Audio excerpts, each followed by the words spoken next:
right, so this is video 2 of the Canterbury Tales unit or lecture. And this is going to focus on the story or stories itself and the great vowel shift of middle to modern English. So the Canterbury Tales is basically a group of pilgrims who are mostly middle-ish class. You know, they're not super poor, but they're definitely not noble. And they are on their way to Canterbury Cathedral. So what has happened is Canterbury Cathedral is deemed a holy place because Thomas à Becket, the Archbishop, struggled with the church's independence with the king, Henry II. Thomas à Becket and Henry II had a disagreement about the church's place in government and in politics. And Henry II exiled Thomas à Becket to France.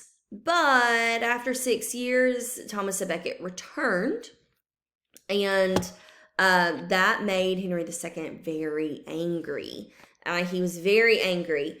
And he said, "No, not one will deliver me from this low-born priest."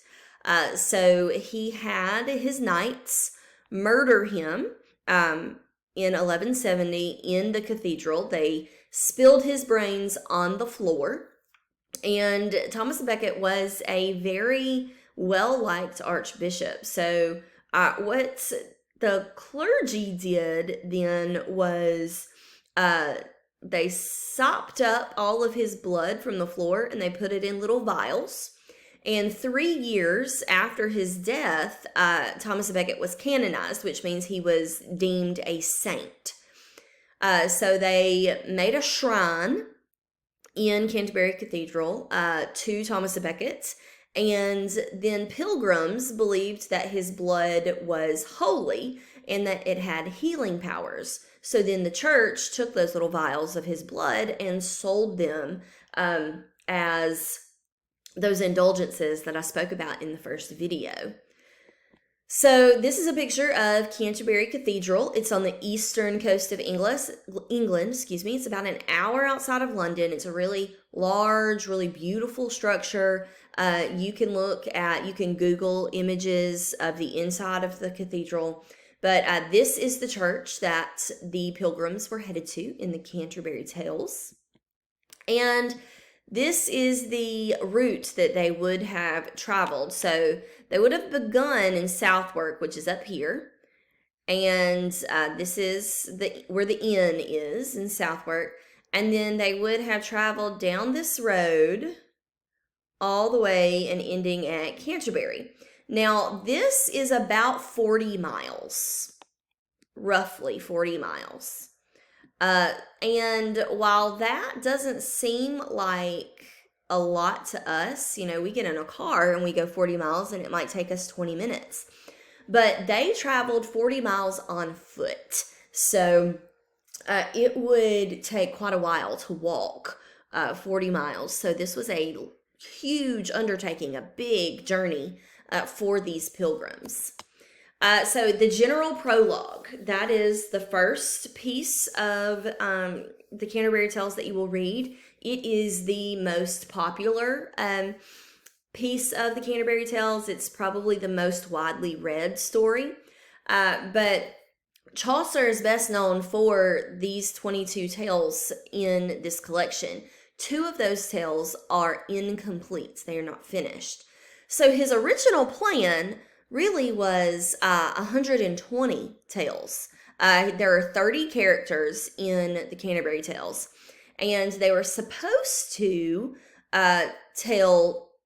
each character was supposed to tell 2 stories to Canterbury and 2 stories back from Canterbury, which made 4 tales for each character, which would have resulted in 120 stories. But that didn't happen. He only got to 22, and 2 of those are incomplete. Chaucer was a prolific writer, which kind of goes to show how he treats his characters. He exemplifies human nature. And when I say that, I mean he represents both the good and the bad in humanity. He has several church members or church clergy in his group of pilgrims, and some of them are very beautiful and show how beautiful true faith can be. And then some of the church members are very hypocritical, and he shows, how bad man can make faith. So he exemplifies that idea that human nature is often, questioning the beauty of faith, how failure kind of comes into play. Human nature, it is human nature to fail, and uh, how we recover from failure. But the most important thing to know about Chaucer is that he knew humanity.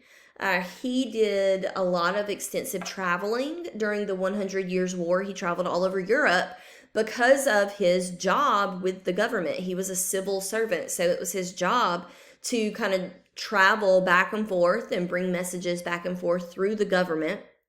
And because of his travel during the 100 Years' War, he met dozens and dozens, hundreds of different kinds of people. So he had experience with all different kinds of people, and he wrote about those experiences in the Canterbury Tales through these different characters that he created. So the general prologue is where we learn about the pilgrimage. So a pilgrimage is just a religious journey, and that's where these pilgrims are kind of going. They're going to Canterbury Cathedral, and he uses this pilgrimage as a structural device. And it's important that these characters are going on a pilgrimage because it makes their stories more realistic.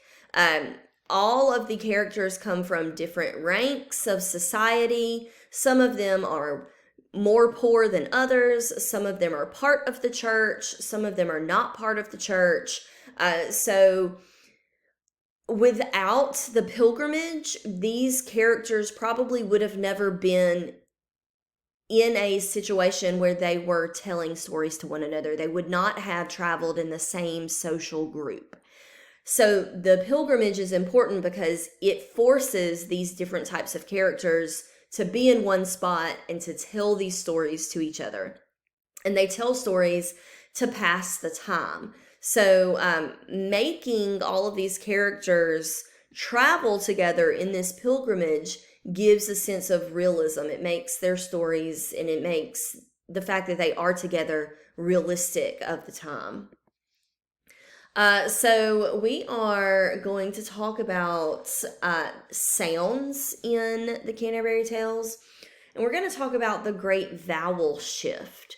So what I'm going to pull up the Middle English Vowel Sounds handout that is posted on Blackboard. Give me just a second. Okay. So what I want you to kind of notice is, and you're not going to become an expert in the great vowel shift, but I do want you to kind of understand that long vowels in Middle English are pronounced sort of like European vowel sounds. So A, E, I, O, U sounds more like A, E, O, U. And those are represented as long in the spelling of words. So the double O, this double O sound is not pronounced like it is modernly. It's not boot. It sounds more like the long O in boat. So, and the same goes with sweet. The double E, we say sweet. Double E makes a long E sound. But in Middle English, the double E makes a long A sound, like in great. So sweet in Middle English would have sounded more like swait. Swait. Something that I want you to understand is that all of the words come from kind of the back of the throat. So beat, that's more on the tip of the tongue, on the front of the mouth, and that would not have been something that you would have heard in Middle English speech. Boot, oot, that comes from the back of the throat. Boots, poot, boots. That's comes from the back of the throat, and that's what the words would have sounded like. So let's look at the general prologue. This is from the Harvard website that I mentioned in the first video. So we have this word here. In modern English, it's root, but in Middle English, it's rota, rota. So there's that vowel shift where we've gone from ruta to root, rota, to root. We also have another easy to see example down here. Sweet breath. In modern English, this phrase is sweet breath. But in Middle English, it's sueta brita. Sueta brita. So we have a shift in how the vowels sound, and that happened about this time when the great vowel shift moved from these long sounds to more what we notice today in the English language.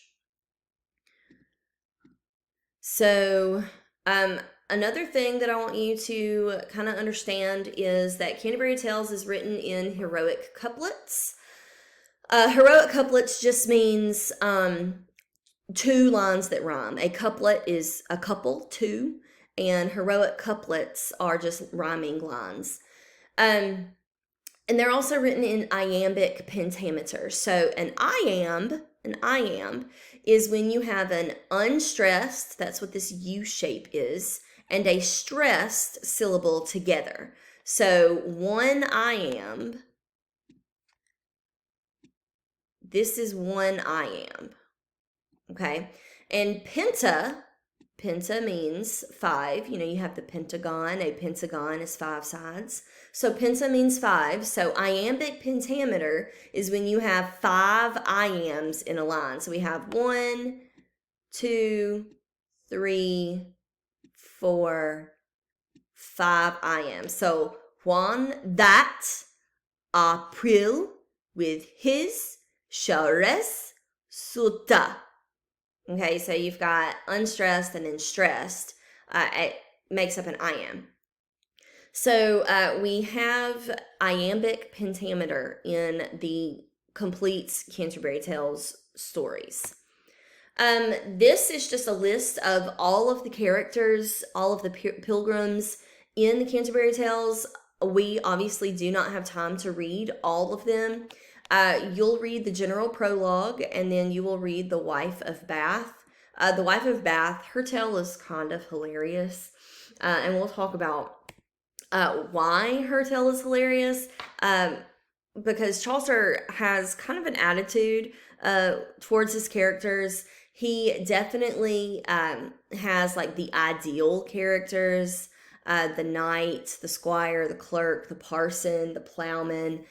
Those are serious characters. He treats them with respect. They are good. But then some of these other characters he makes fun of. The prioress, the monk, and the wife of Bath. He makes fun of quite a bit. The way that he describes these characters, the comments that they make, the ridiculous things that they do. He's making fun of these types of people. He also has the prioress's entourage. They are present in the story, but they don't have a lot to do with the story. And then we have some not very good people. The shipmen, the manciple, they're not really good, but they're not terrible either. They're not people you want to hang out with. But then he talks about he has some hard sinners, and they're all religious officials. The friar, the pardoner, the summoner, they're all high members of the church. And so, he uses these particular characters to represent the hypocrisy of man and the hypocrisy of the church. But I don't want you to think that Chaucer set out to represent the hypocrisy of the church. That's not what he's doing. Because up here, his best characters, the squire and the parson, they are absolute, pure, faithful people, and he treats them very seriously. They are the epitome of goodness. But then he also has these church members down here that are the epitome of sin. So he is not trying to say that the medieval Catholic Church is bad. He's just saying that for every bad person, there is also a good person. And that's just general humanity. And he's trying to show that there is, general humanity in all of us. So the last thing that we're going to talk about is physiognomy. So I have a handout. I'm going to pop that handout up really fast. So physiognomy is this idea of the humors. So I'm going to scroll to the bottom of the page first. Physiognomy is this theory that mental and emotional characteristics of an individual can be determined based on your physical characteristics. So let's look at the wife of Bath, because we read her tale. The fact that he describes her teeth as being wide apart, she has a gap in her teeth, indicates that she is envious, irreverent, bold. Bold is a bad thing if you are female during this time. Women were not supposed to be bold. Her teeth also mean that she may be deceitful and she likes luxury. And liking luxury is also a bad thing. It makes you greedy and just a bad person all around. So her teeth tell us all of these things about her personality. That's what the idea of physiognomy kind of means.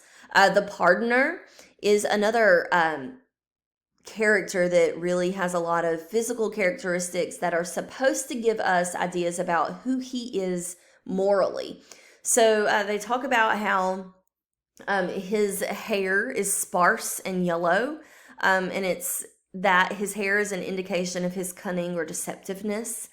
His hare eyes, so his rabbit-like eyes, represent gluttony and drunkenness.